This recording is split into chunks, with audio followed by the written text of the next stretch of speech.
A very good morning to everyone. I am Anush Tomar and I welcome you on this online platform.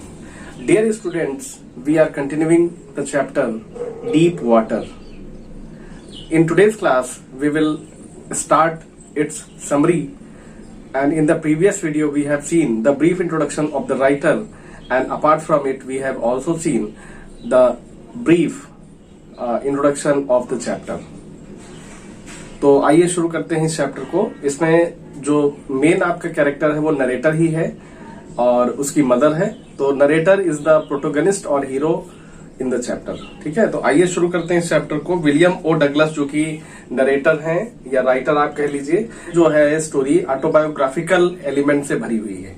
यानी कि जो narrator है उसने अपनी खुद की जो लाइफ है उसमें जो उसको डर है, डीप वाटर से जो डर लगता है, उसको यहाँ पे रिप्रेजेंट किया है। तो ये this chapter is fully autobiographical. और आइए देखते हैं इसको। आप देखिए, इसमें है the narrator developed an in aversion to water at a young age. तो यंग एज में उसको एक डर जो पानी के प्रति हो जाता है, तो उससे संबंधित ये चैप्टर है आपका। देखिए, the narrator recalls a horrified incident that happened to him when he was 10 और 11 years old। जब वो 10 या 11 साल का था तभी ये घटना घटी। एक बहुत भयानक घटना थी। कौन सी? He had decided to learn swimming and, मतलब उसको डर लगा है नहीं, और तब उसने डिसाइड किया कि वो स्विमिंग सीखेगा। And the YMCA pool gave him the opportunity. YMCA एक मतलब पूल है जहां पे ट्रेनिंग वगैरह दी जाती है, स्विमिंग क्लब आप कह लीजिए। ठीक है, तो वहां पे इन्होंने डिसाइड किया और YMCA ने ये इनको अपॉर्चुनिटी दी। एज इट वाज सेफ, क्योंकि वो सेफ था, बहुत ज्यादा उसमें गहराई नहीं होती है। वहां पे एक तरीका होता है, जैसे स्विमिंग पूल जो होते हैं उसमें क्या होता है कि एक तरफ का जो पार्ट होता है वो बहुत ही कम पानी उसमें होता है, दूसरी तरफ गहरा होता है। तो जैसे जैसे आदमी सीखता जाता है वैसे वैसे वो डीप वाटर में जाता रहता है प्रैक्टिस के लिए। It was only 2 or 3 feet deep at the shallow and. और 2-3 feet हमने बताया ना अभी कि एक तरफ का जो एरिया था या एक तरफ का जो एज था, किनारा था, वो 2 या 3 feet केवल गहरा था, और उधर का जो किनारा था वो थोड़ा सा ज्यादा होगा। While it was 9 feet deep at the other and. जैसा हमने बताया कि दूसरा जो छोर था वो लगभग 9 feet था।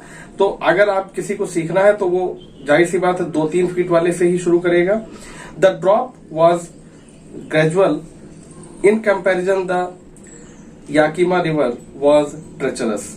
और जो याकिमा रिवर है वो तो बहुत ही खतरनाक थी।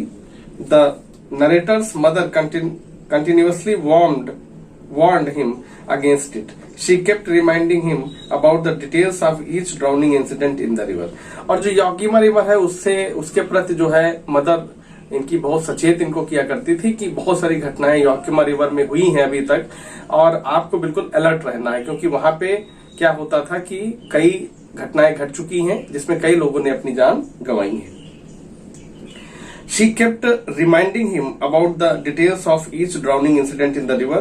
The narrator developed an aversion to water at the age of 3 and 4 when his father took him to the beach in California.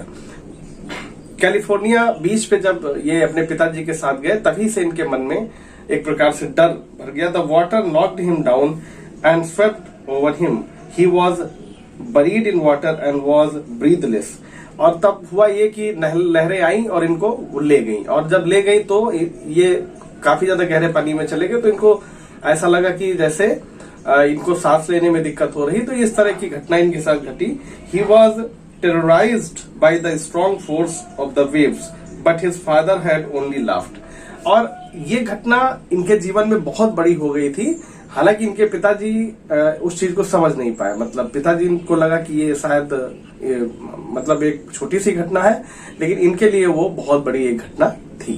ठीक है, तो अब देखिए misadventure. The misadventure में the introduction to the pool revived the narrator's unpleasant memory and stirred his school fears, childhood fears.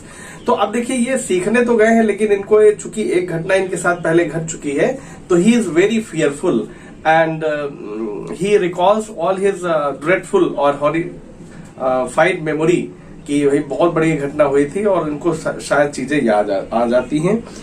Still he tried to learn swimming by imitating the other boys. लेकिन फिर भी ये कोशिश करते हैं. Imitating का मतलब होता है नकल करके दूसरे बच्चों की, जो कि दूसरे बच्चे तैरने आते हैं सीखने वहां पे, तो उनकी नकल ये कर रहे हैं.